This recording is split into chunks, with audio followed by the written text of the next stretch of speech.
Yeah,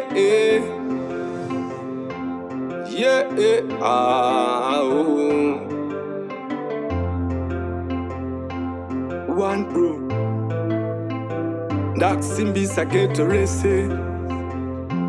representing Mapisarema. One me say, thank you Lord na muka eli na smack sendi.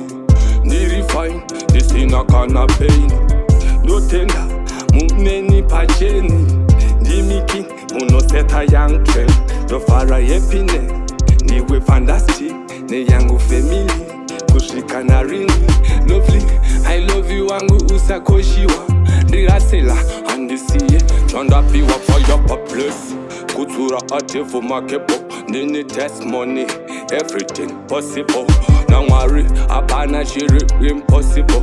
Pakwitwa amparable, zimo, unyangwe ukavura Bible.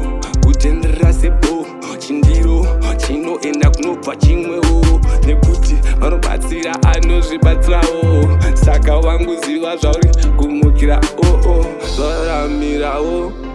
Nekuti wangu iwe unodiwawo.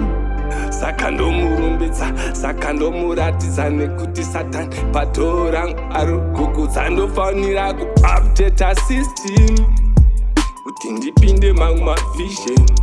Ndofanira kuupgrade system kuti ndione mangu mavision. Ndotenda munoita decision. Haya panoisawo conclusion. Ndotenda munoita decision. Haya panoitawo conclusion.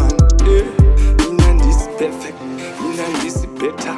Hopo zvandikatadza wangu ndikaregreta. Maopinion opo kana kuupsheta. Hapana chandogeta asi pesi munoseta. Day or night ndinoshanda nesimba. Avashaye asi vaya futi vanonyomba. Vane nomba kuwanza zvikomba. Chandogona vhaya rangu ukakomba. Ndinawo maproblem muhatanda kakipa. Ndosira kuna chacha ivo vanochacha. Ndotenda neupenses makusenda toraisa. Hapana wandobaisa.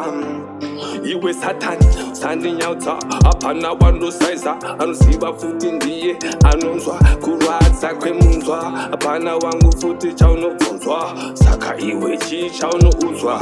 Usingazive kunaka kwemuta kunanzwa. Mutosevenza ndiko kukunanza. Shoko raMwari haikona kutovanza. Hold God's fire tinoputa mamitsa. Nditreti tine malodzi mumusoro. Asi azvireve ndakaguma musoro. Vantutumadza ndo vanondipa mutoro.